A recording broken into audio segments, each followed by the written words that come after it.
14 ফেব্রুয়ারি rotary সদনে সন্ধ্যে 6টায় পণ্ডিত ধ্রুবজ্যোতি চক্রবর্তীর সেতার পরিবেশনার আয়োজন করা হয়েছিল। ধ্রুবজ্যোতি চক্রবর্তী তার সাম্প্রতিক গবেষণায় রাগ মিউজিক থেরাপির প্রয়োগ নিয়ে কাজ করেছেন, যা বিভিন্ন রোগের নিরাময় সহায়ক। এদিন অনুষ্ঠানে প্রখ্যাত সঙ্গীত সংগঠন জলসাঘরের প্রতিষ্ঠাতা রবীন পালকে জীবনকৃতি সম্মাননা প্রদান করা হয়। চলুন দেখে নেব বিস্তারিত।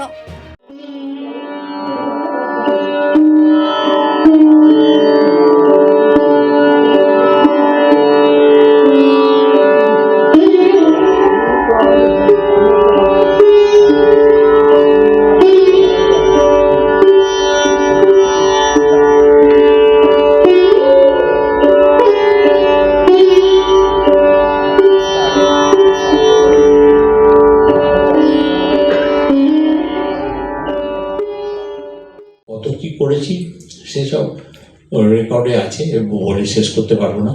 যাই হোক, আপনারা যে আমাকে এই সম্মানটা দিলেন, এতে আমার আয়ু খানিকটা বেড়ে গেল। আর যদিও আমার বয়স হয়েছে এখন 88 আমার বয়স, তো সেই হিসেবে যে খুব ভালো লাগছে যে আপনারা বেরিয়ে এবং যারা যারা আমার সম্বন্ধে বলল, অনেক কিছু বলেছে, আমি সেই ভেবে তো অনুষ্ঠান করিনি, মনে জেগেছে করেছি। এইটা এবার কি করব, এই 18 তারিখের কথাটা বলছে, আমি বলে দিই। 18 তারিখটা আমার মনে এলো এই জন্যে, আমি স্বামী সুপর্ণানন্দ, যিনি গোল পার্কে তাকে বলেছিলাম যে আপনি তো 12ই জানুয়ারি বিবেকানন্দের জন্মদিনটা খুব ভালো করে করেন, তো ঠাকুরের আর মায়ের জন্মদিন তো আপনি করেন না। তখন উনি চুপ করেছিলেন। আমি বললাম ওটা আমি করবো। তো বলে যে করো। তখন আমি ওই ঠাকুরের জন্মদিনটা ওই 18ই ফেব্রুয়ারি ওইখানে করছি। ওখানে উনি বলেছিলেন যে আমি প্রথমে বক্তব্য রাখবো। আমি বললাম যে বক্তব্যটা একটু বড় করেই রাখবেন। বলে ঠিক আছে। উনি বলেছেন। আর একজন ডুয়েট সেতার শরৎ বাজায়, কেডিয়া ব্রাদার্স, ওরা আসবে বলেছে, বাজাবে বলেছে। ওরা বলেছে আমাদেরকে কোনো পারিশ্রমিক দিতে হবে না, শুধু আমাকে থাকবার আর জায়গাটা দেবেন। আমি বললাম ঠিক আছে। তো আপনারা বলা রইল, আপনাদের পক্ষে যদি সুযোগ সময় থাকে ওখানে আসবেন, কোনো প্রবেশপত্রের কোনো ইয়ে নেই। তো যাই হোক, আমি আমার বক্তব্য এখানে শেষ করলাম। আপনাদের সবাইকে নমস্কার জানিয়ে। শিল্পীর সঙ্গে কথা বলা, হল ভাড়া করা, টিকিট ছাপানো, বিজ্ঞাপন করা, ডেকোরেটরের সঙ্গে কথা বলা, সাউন্ড লাইট এইসব করাটা অনুষ্ঠান হয়ে গেল। তারপর লাভ খতিয়ান দেখা হয়ে গেল। তারপর একটুখানি গণমাধ্যমের বন্ধুদের অনুরোধ করে কিছু ছবি খবর টবর ছাপানো। শুধু এটাই যদি অনুষ্ঠান করা হয়ে থাকে, তাহলে সেই অর্থে রবীন্দ্রবাবু কিন্তু সংগঠক নন। তাহলে ওকে আমরা এত বড় কথা ধ্রুপদী সংগঠক কেন বলছি? রবীন্দ্রবাবু ছিলেন জলসাঘর নামে একটি সাংস্কৃতিক সংস্থার ছিলেন, কেন আছেন, সম্পাদক, প্রতিষ্ঠাতা সম্পাদক। এবং ওনার সঙ্গে আমার পরিচয় করিয়ে দিয়েছিলেন ডক্টর আবির লাল মুখার্জি, বিখ্যাত ইএনটি স্পেশালিস্ট। উনি ছিলেন তখন জলসাঘরের প্রেসিডেন্ট। আবিরদা আমার সঙ্গে ওনার বন্ধুত্ব করিয়ে দিয়েছিলেন এবং সেই বন্ধুত্ব আজও। আমার কর্মজীবনের একটা বেশ শেষের দিকের বড় অংশ সংস্কৃতি প্রশাসনে কেটেছে। এই সংস্কৃতি প্রশাসন একটা যে প্রশাসন, সেটা সবাই অনেকে বুঝতে পারেন না। কালচারাল অ্যাডমিনিস্ট্রেশন যাকে বলে। আমার কি হয়েছিল জানি না, 2007 থেকে আমি সংস্কৃতি প্রশাসনে এলাম। তার আগে যেমন প্রশাসকদের নানা কাজ করতে হয়, কখনো নগর উন্নয়ন, কখনো ভূমি সংস্কার, এসব করেছি। কিন্তু হঠাৎ সংস্কৃতি প্রশাসনে আসার ফলে এই সংস্কৃতি জগতের একটা বড় যে ব্যাপার, সেটা চোখের সামনে খুলে গেল।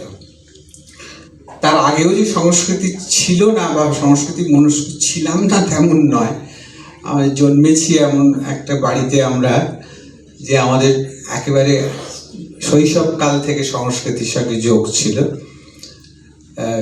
সেই যোগে সেইভাবেই লালিত হয়ে উঠেছিলাম বলে যখন এই প্রশাসনে এলাম তখন খুব একটা অসুবিধে হয়নি।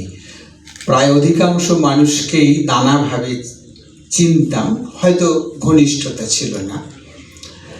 রবীনবাবু সেই রকমই একজন মানুষ। একটু আগেই উনি আমার পাশে বসে বলছিলেন যে আপনার শ্বশুরমশাই অরুণ ভট্টাচার্য না? তার মানে কোন কালের মানুষ? অরুণ ভট্টাচার্যের আগামীকাল জন্ম শতবর্ষ। তা উনি কোন কালের মানুষ বোঝা যায়।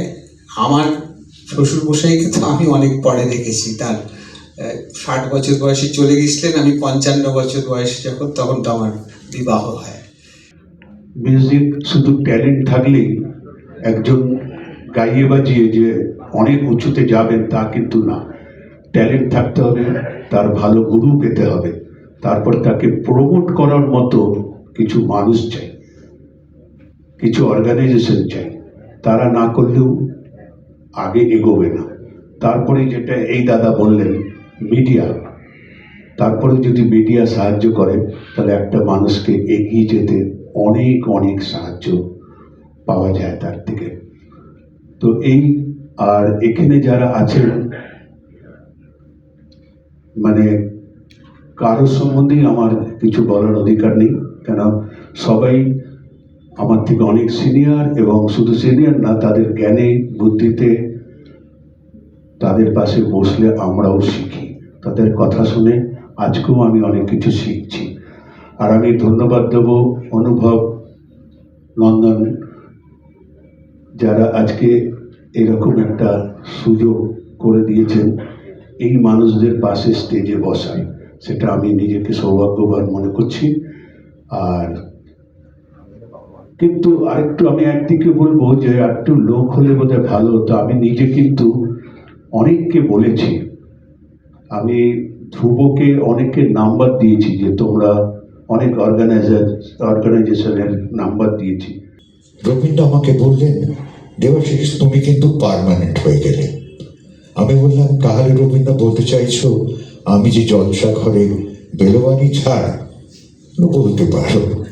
মানে সেই থেকে আমাদের সম্পর্কটা রসের সম্পর্ক। এটাও ঠিক।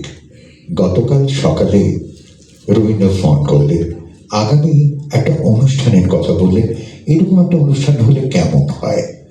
সঙ্গে সঙ্গে আমার একটা ছবি মনে পড়লো আর একটা ক্যাপশন মনে পড়লো। ঋত্বিক ঘটকের ছবি, যাতে লেখা ভাবো ভাবো ভাবা প্র্যাকটিস করো। আমার তো এই ভাবুক মানুষটাকে দেখে মনে হয় তিনি ভাবের ঘরেরই একজন। তাই তো তার সঙ্গে আমাদের এত ভাব, এত ভালোবাসা, এত শ্রদ্ধা, এত প্রণাম। যখন কোনো অনুষ্ঠানের কথা হয় তিনি কোথা থেকে চলে আসেন বাড়িতে।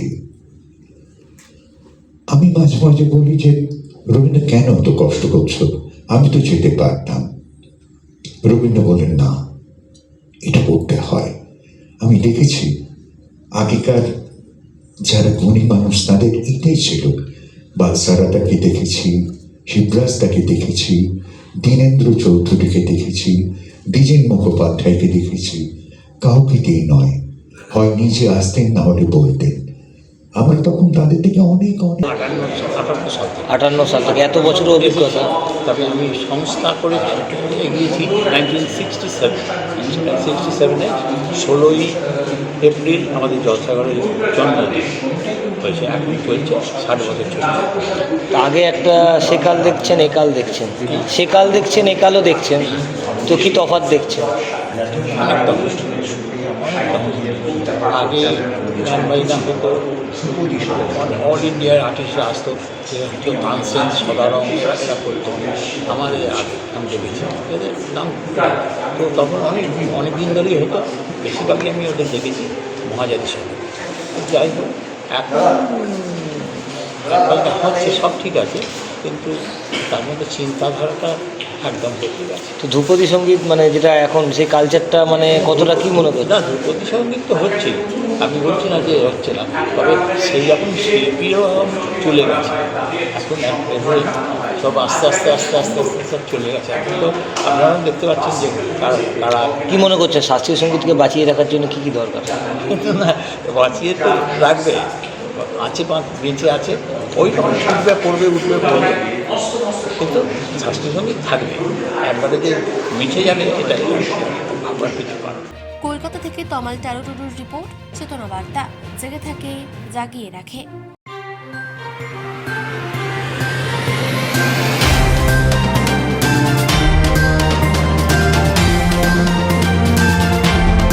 চেতনা বার্তা, জেগে থাকে, জাগিয়ে রাখে।